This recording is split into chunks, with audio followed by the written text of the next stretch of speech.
Hello everyone. So again, welcome to the next video of Cell the Unit of Life, and today we are going to discuss about mycoplasma and cyanobacteria. Okay, so these are actually structures related to the prokaryotic part. Okay, that means these both are not the cyanobacteria but mycoplasma. It is actually a prokaryotic cell which is very simple and is the smallest of all the free living prokaryotes. Okay, this, as you can see the diagram, this is the smallest of all the structures. This was actually first of all discovered by Nocard and Rox. Okay, as you can see the structure, it is wall-less. That means here wall is absent and it is pleomorphic, gram negative monera. That means here shape, structure, size, it may vary. Okay, as the wall is not there, so definitely rigid structure is not present. That's why we are using the term pleomorphic. That means shape, structure may vary. Okay, then it is gram negative. Gram negative means while we are studying about the staining method, so definitely it will show a pinkish red color. Okay, that means a gram negative bacteria. Then they are also called mycoplasma like organism, that is MLO, or pleuropneumonia like organisms, PPLO. Now normally we get the term PPLO, so this is related to the mycoplasma. Okay, the size, it varies from actually 0.1 to 0.15 micrometer, which is very small. The shape may be cocoid, as you can see it's a circular spherical shape. Okay, or helical, branched or unbranched. These monerans actually they live in anaerobic condition. That means in the absence of oxygen, and either they may live as saprophyte in soil and sewage. That means they nutrition will depend on the dead and decaying matter that is present in the soil or in the waste products. Okay, or as parasite in animal, humans and plants. Okay, so they may show both saprophytic as well as parasitic mode of nutrition. Then they possess one envelope system. Now as you can see the structure itself, here only the outer membrane is present. That is similar to the bacteria, they show only one envelope system. Other envelopes are not present here. Here neither the proper nucleus nor cell organelles are present. Okay, that's why these are very simple structures, as already mentioned in the first point itself. Then the genetic material. Okay, as you can see this line, thread like structure, this is the genetic material, the DNA, which is naked. That means here histone proteins are not associated. Okay, it is somewhat like thread like structure, circular somewhat, isn't it? And at one end of the DNA a replicating disc is present. This replicating disc, it assist in replication and separation of the genetic materials. Okay, so these are actually the things that are related to the genetic material or the DNA that is present in the particular cell. Now this actually it remains scattered in the cytoplasm. Again ribosomes are present, 70S ribosomes are present, which also remain scattered in the cytoplasm. Some enzymes are present which are associated to the cell membrane, isn't it? The plasma membrane, you can see the small balls, these are the enzymes which are present.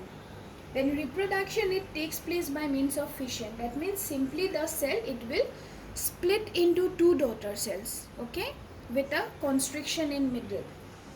So fission is the reproduction method. Then these particular structures, they are associated with causing some particular disease, and the two most common disease which is caused by mycoplasma are witch's broom in case of plants and pleuropneumonia in case of animals. Okay, as already I have told you that PPLO, pleuropneumonia like organisms, so they are responsible for causing pleuropneumonia in case of animals. Okay, so a very simple structure, very simple organism, the mycoplasma, and the smallest of all the living organisms. Okay, living prokaryotes. So this is important, so study it properly. Okay, a cell membrane, cytoplasm with ribosome 70S, enzymes present attached to the membrane or scattered in the cytoplasm. DNA is naked DNA. Okay, single DNA strand is present, then single DNA duplex, sorry. Then here replicating disc is present at one end, which will definitely help in replication as well as separation of the genetic material. Now after mycoplasma we come to the next structure, that is the cyanobacteria. Okay, the cyanobacteria, these are also known as the blue-green algae. That means they have characters similar to algae also, some characters similar to bacteria also. That's why they are considered as either cyanobacteria or they are called as blue-green algae. Okay, now these are actually gram positive. That means they show crystal violet coloration when stained with gram staining, isn't it? Then they are photosynthetic prokaryotes. Okay, photosynthesis they can perform. That means they will definitely have photosynthetic pigments, isn't it? Now they perform photosynthesis in the presence of oxygen. Now mycoplasma we have got, it is an anaerobic prokaryote, but this is an aerobic one. Okay, that means it survive in the aerobic condition or perform its processes in presence of oxygen. Now the photosynthetic pigments, it includes chlorophyll A, carotenoids and phycobilids. Okay, the food which is prepared, it is stored in the form of cyanophycean starch, lipid globules and protein granules. Okay, then another important thing when we are studying about the general characters of this particular cyanobacteria, we get that Red Sea, as you have all heard about it, that Red Sea is due to the coloration of the red colored planktonic cyanobacterium, which is called the Trichodesmium erythraeum. Okay, that particular cyanobacteria, it is red colored, and when it is occurring in cluster, it definitely gives a red color to the water of the sea. Okay, so that's why this is called the Red Sea. Now these are actually unicellular but colonial. Okay, now as you can see, this is the filamentous structure, this is forming a colony, isn't it? So their structures may be different from organism to organism. Now each filament, okay, as you can see, this one or even this one is also a filament. It consists of or a surrounding which is called a mucilage sheath. Okay, a slimy mucilage sheath is present which covers the particular structure. Okay, and they may have some extra structure called trichomes.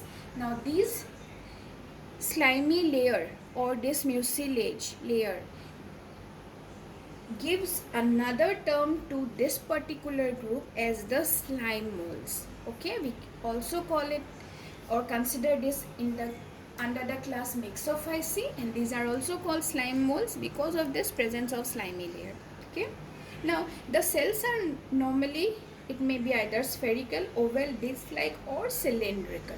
Okay, and these particular structures, they actually do not have any sort of flagella, so definitely they will show the gliding movement over the water bodies.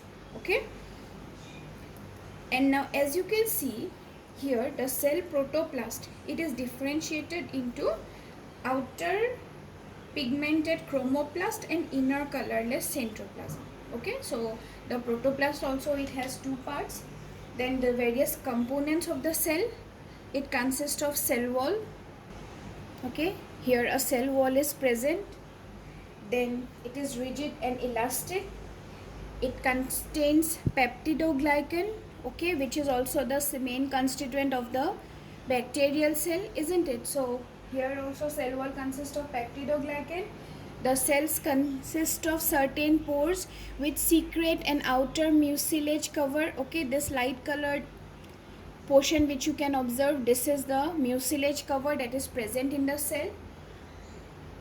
Then they have plasmodesmata for interconnection between two cells. Then the plasma membrane, which is present next to the cell wall, it is selectively permeable. Okay, that means it will allow only some substances to pass into it. Then there are lamellosomes.